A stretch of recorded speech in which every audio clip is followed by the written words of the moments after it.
가기사는 증시각도기. 안녕하십니까 증시각도기 시청자 여러분. 즐거운 주말이 시작되었습니다. 날이 약간 찌뿌둥하기는 하네요. 강원도 쪽에서는 비가 내린다고 하고요. 그럼에도 불구하고 날씨가 많이 따뜻해졌습니다. 눈이 아닌 비가 온다는 소식이 들리니 말이죠. 자, 이렇게 따뜻해지는 흐름과 함께 이제는 겨울이 끝나고 그리고 또 코로나도 끝나서 조금은 좀 더 자유롭게 돌아다닐 수 있고 마음 편히 다닐 수 있는 날들이 빨리 오기를 소망하는 마음입니다. 유럽과 미국에서의 코로나 상황들은 여전히 좋지 않고 특별히 유럽에서의 상황들이 좋지 않습니다. 유럽에서는 백신의 보급 속도도 조금씩 늦어지는 그런 양상을 보이고 있는 가운데 변종 바이러스가 영향이 더 크다. 그리고 변종 바이러스에 대해서 백신에 대한 효과에 대한 의구심이 조금씩 제기되고 있습니다. 이런 흐름에 따라서 유럽 시장은 약세를 보였습니다만은 미국 시장은 이런 몇 가지 악재에도 불구하고 여전히 빅테크 기업들이 시장을 끌어가면서 강세로 마감이 되었습니다. 미국 시장에서는 특별히 주목되는 흐름들은 대형주들은 가격 부담을 조금 느끼고 있는데 반해서 중소형주들이 약진하고 있다는 흐름이 눈에 띄는 흐름입니다. 주말 증시각도기의 미국 시장 마감 곧 시작하도록 하겠습니다.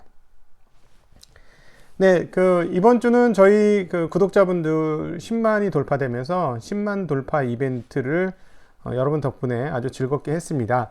10만 돌파 이벤트에 많은 분들이 참여해 주셔서 정말 감사드리고 그때 슈퍼챗을 쏘신 분들에게는 제 사인이 담겨진 그 증시각도기의 투자의 태도를 여러분들에게 보내드리도록 하겠습니다.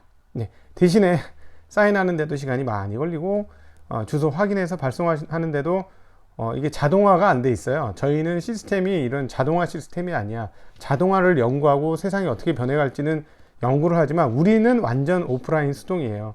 다 손으로 적어서 보내려면 한 세월 걸릴 것 같습니다. 그러니까 좀 인내심을 가지고 기다려 주시기를 부탁드리고 혹시나 슈퍼챗으로 참석하지 못하신 분들 중에서 사인본을 구입하고 싶으신 분들은 저희가 이메일 주소와 그 다음에 계좌번호를 새롭게 열겠습니다. 그러면 거기에다 만원, 단돈 만원으로 발송까지 저희가 책임지고 사인본까지 해서 여러분들에게 보내드리도록 그렇게 하겠습니다. 그리고 증시각도기 educast.com에 잃지 않는 쉬운 투자 내일까지더라고요. 네, 내일까지 1월 25일 00시니까 24일까지입니다. 10% 할인 행사를 하고 있다는 걸 제가 오늘 아침에 다시 한번 확인했습니다. 언제까지인가 했는데 그러니까 내일까지 10% 증시각도기에 잃지 않는 쉬운 투자의 기초를 세워주는 강의. 일반인들과 주린이 분들은 사실은 기업 분석, 그 다음에 회계 분석 이것보다 더 앞서는 게 심리에 대한 기초를 다지는 것입니다. 아무리 화려한 기업의 내용들을 파악한다고 할지라도 마음이 준비되지 않으면 결코 좋은 성적을 낼 수가 없죠. 그건 우리가 작년도 3월달 폭락장에서 확인했습니다. 아무리 좋은 기업을 들고 있었을지라도 그 폭락에서 마음이 흔들렸던 사람들은 바닥에서 패대기 치고 결코 쉽게 사지 못하는 그런 흐름들을 우리 많이 발견했는데요. 네, 이런 심리가 잘 준비되어야만 투자에서 좋은 성적을 거둘 수 있는 것은 명백합니다. 그래서 사실은 잃지 않는 쉬운 투자로 심리의 기초를 다지시고 그 다음 기본적인 흐름들을 알고 나서 투자를 시작하는 게 맞다라고 생각합니다. 이제 10% 할인하기 때문에 10만원대 중후반대밖에 안 되니까 큰 자산을 투자하는 데는 꼭 들으셔야 되는, 그리고 이해가 돼요. 무슨 말을 하냐면 너무 쉬워서 돈이 아깝다라고 생각하시는 분들조차 있어요. 근데 여러분 쉽게 설명드리는 것도 재주입니다.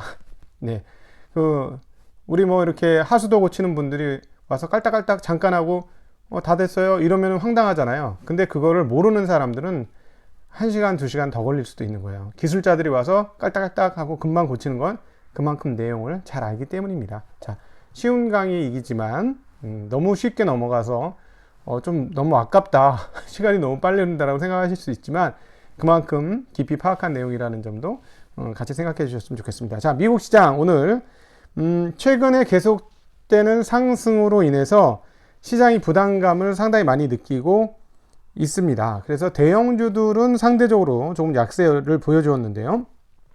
다우 같은 경우는 소폭 떨어지는 양상, 아니죠. 소폭이 아니라 조금 많이 떨어졌죠. 0.57%가 떨어졌는데, 오늘 다우존스 지수 빠지는 데는 IBM이 가장 큰 역할을 했습니다. 다우존스는 아시다시피 30종목밖에 들어있지 않기 때문에 30종목 중에 하나가 이렇게 폭락을 해버리면 지수에 큰 영향을 미치는데요. 무려 IBM이 10% 이상 빠진 양상을 보여줬습니다. 순이익은 나쁘지 않았어요. 4분기 수익은 좋았는데 매출이 예상보다 꺾이면서 폭락을 했고, 이 덕분에 다우가 떨어졌습니다. S&P 500은 0.3% 떨어졌지만 주간 기준으로는 1.9%나 올랐기 때문에 역시나 최고가를 기록하고 잠시 숨고르기 정도로 보는 것이 맞을 것이고, 반면에 나스닥은 결국 상승에 성공했습니다. 0.09% 상승을 하면서 주간 단위로 무려 4.2%나 상승하는 양상을 보여주었습니다. 정말 기술주들이 강한 모습을 보여주고 있는 흐름이고요. 역시 집콕 현상이 계속되면서 디지털 디바이스에 대한 수요가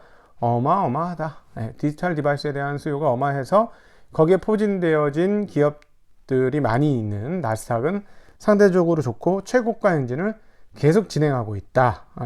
그런데 더 눈에 띄는 건 러셀 2000이었습니다. 러셀 2000이 무려 1.2% 상승하면서 이제 2000대를 훌쩍 넘은 2166을 기록했는데요. 이 부분은 한국에도 시사하는 바가 좀 크다고 보여집니다. 대형주들 먼저 올라야 될 것들, 투자자가 먼저 찾는 것들은 다 시세를 내면서 올랐거든요. 근데 중소형주들은 아직 그렇지 않은 부분들이 있는 걸로 보여지네요. 그래서 중소형주들의 강세를 보여줬다는 점. 그리고 한국도 최근에 공매도 3개월 연장 이야기가 그리고 제한적으로 이제 바꾸겠다라는 이야기가 중소형주들한테 숨통을 좀 틔워주고 있습니다. 그래서 개인적으로 한국의 코스닥이 싸진 않은데 중소형주들 중에서는 싼 주식들이 좀 꽤 있어요. 그래서 중소형주들은 한국에서 랠리가 있을 수 있다는 점은 일부 감안을 하셔야 될 것 같습니다. 자, 그러나 오늘 저는 마지막에 미국 시장에 대한 경고의 의견을 전달드리고 싶은 마음을 가지고 있습니다. 자, 달러 지수나 채권은 그렇게 큰 변동성을 가지지는 못했는데요. 채권이 조금 강세를 보이기는 했습니다. 10년물이 2.1bp 떨어지면서 10.08, 그리고 30년물은 2.5bp 떨어지면서 1.84%를 기록했다는 점에서 채권 시장은 좀 강세였는데, 이 부분도 조금 이따 다시 한번 언급드리도록 하겠습니다. 일단 현재 분위기는 뭐냐면 호재는 노출되었고요. 호재에 대해서 의문이 좀 제기돼 있어요. 뭐냐면 이제 바이든이 1조 9천억 달러의 부양책을 추가로 마련하겠다 이렇게 얘기를 했는데, 공화당에서 중도파에 속하는 리사 머코스키와 밋 롬니 상원 의원이 굳이? 그리고 9천억 달러 부양책이 시작된 지 얼마나 됐다고? 여기서 추가 부양책은 아닌 것 같아 라고 의문을 제기하면서 시장이 거기에 대한 불안감을 좀 느꼈어요. 왜냐하면 1조 5천억 달러가 뭐 분위기상 장악을 했으니까 민주당이 되긴 될 것 같은데 시간 좀 끌겠구나 하는 그런 불안감들이 좀 있었고요. 또 하나 이제 제일 시장을 짓누르고 있는 또 다른 영역은 이제 팬데믹이에요.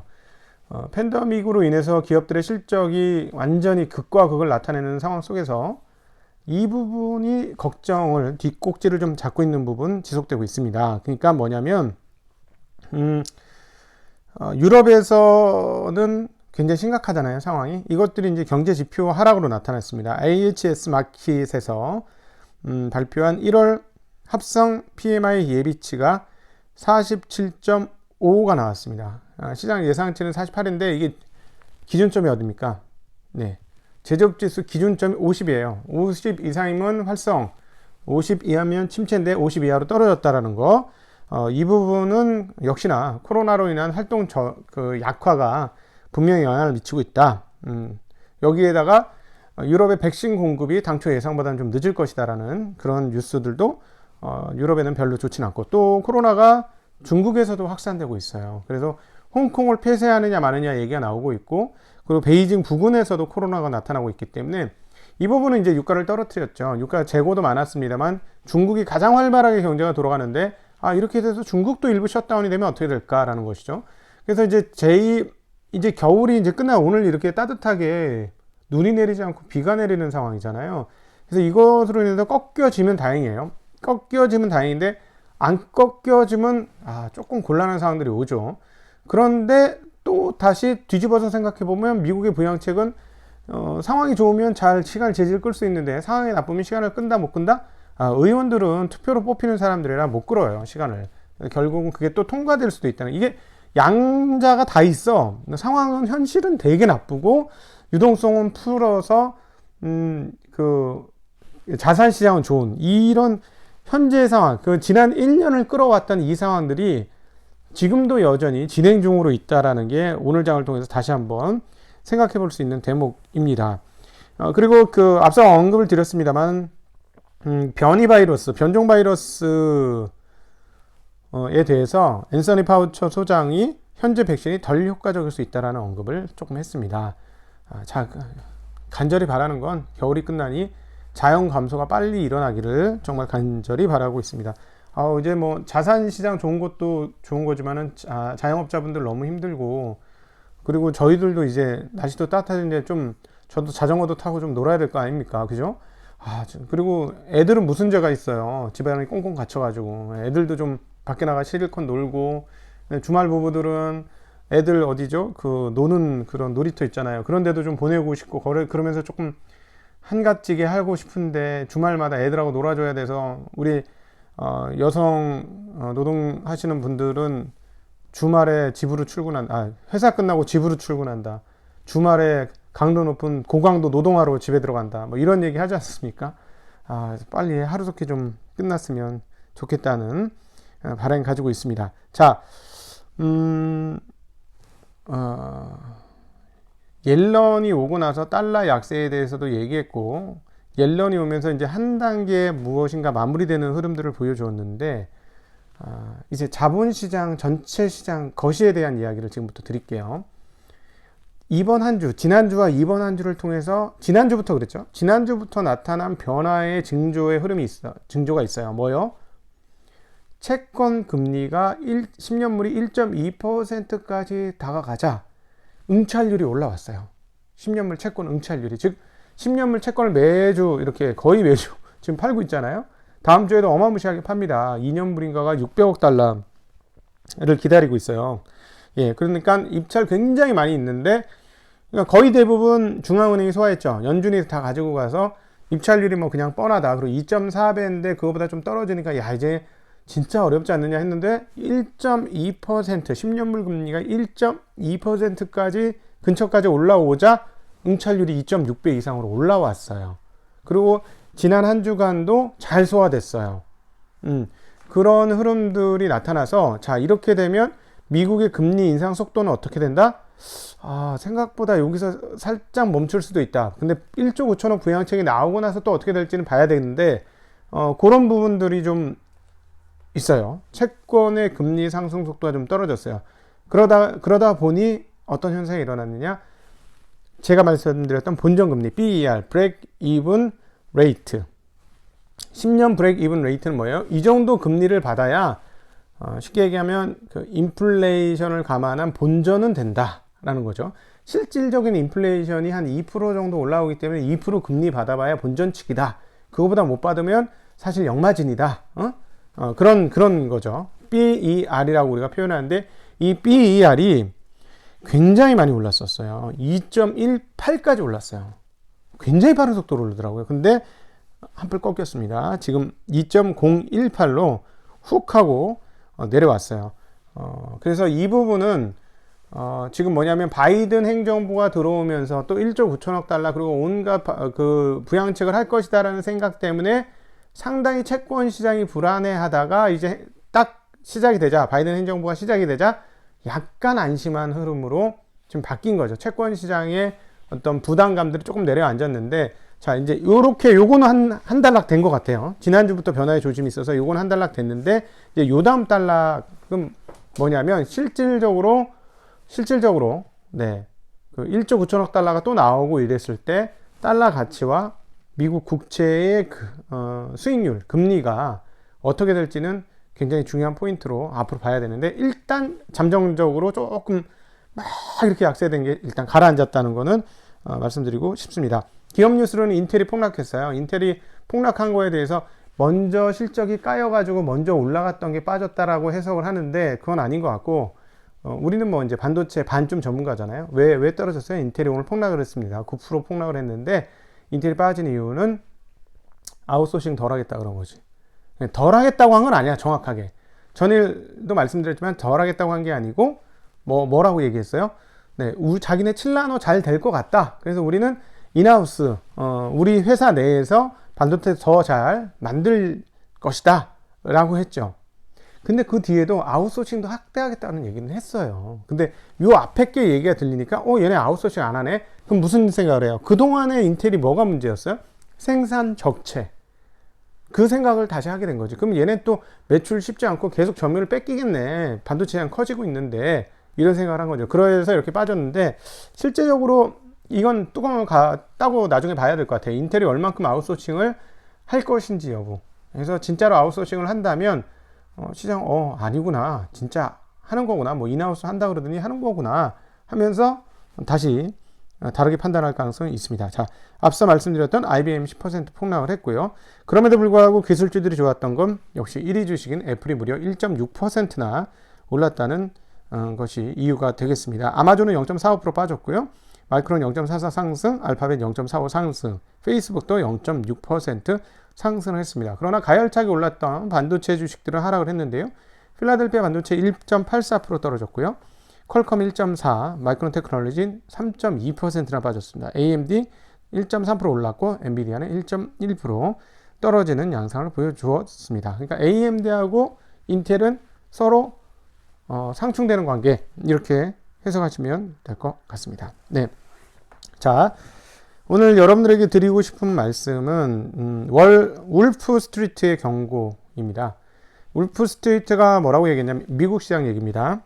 역사적으로 증권담보대출이 크게 증가하는 것은 시장의 폭락과 밀접한 관련을 가졌다. 닷컴버블, 금융위기, 18년 12월 폭락 등이 모두 여기에 해당되었다. 그리고 현재 미국 금융시장의 증권담보대출은 7,700억 달러 이상으로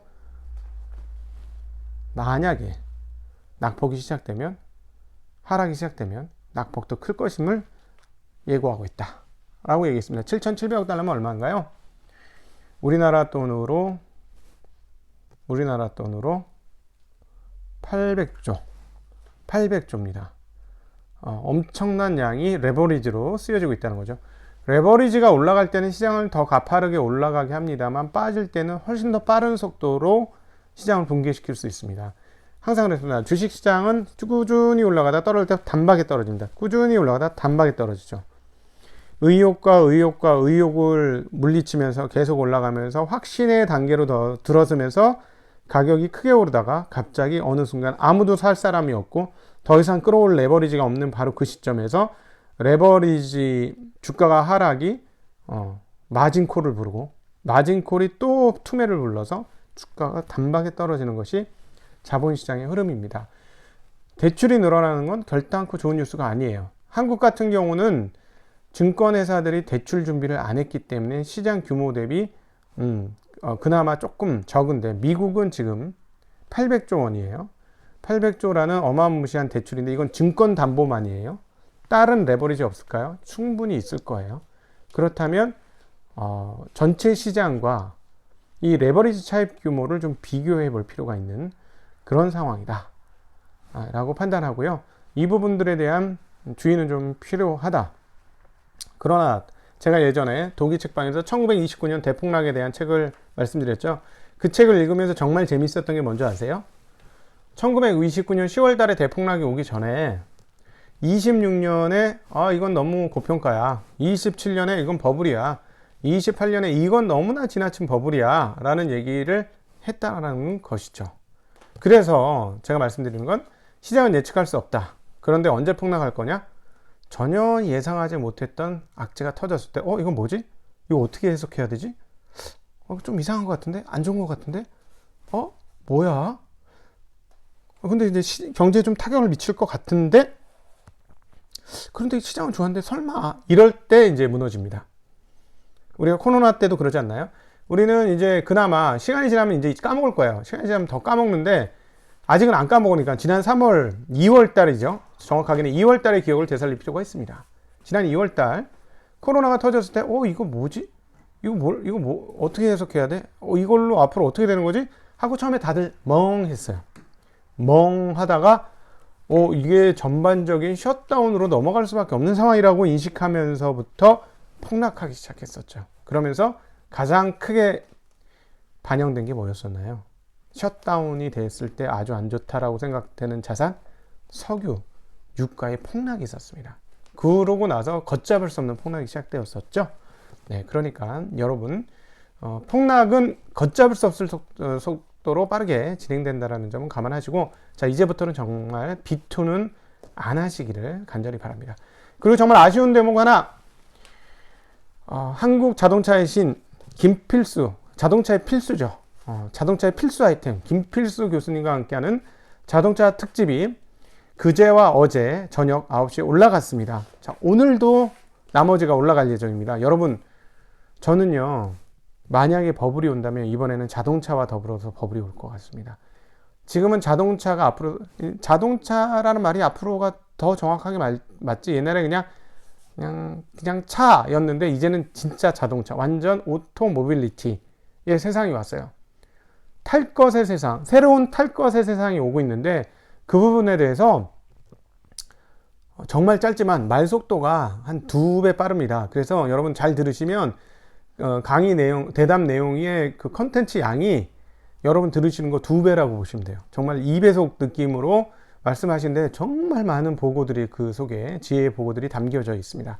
꼭 들어보셨으면 좋겠어요. 이거는 좀 아까워요. 제가 너무 아까워. 투자를 하실 분들은 시장 흐름을 보는 것보다 기업의 기술 흐름을 보는 게 더 좋습니다. 그래야 그게 더 큰 돈이 생기는 자리예요. 이것까지 팁을 드리면서 오늘 주말 증시각도의 TV 미국 마감 시황을 마치도록 하겠습니다. 함께 긴 시간 함께 해주신 여러분 진심으로 감사드리고, 네, 함께 10만에 동참해 주신 분들도 감사드리고, 같이 만들어가는 채널로 만들어 주심에도 진심으로 감사드립니다. 이제 인사드리겠습니다. 안녕.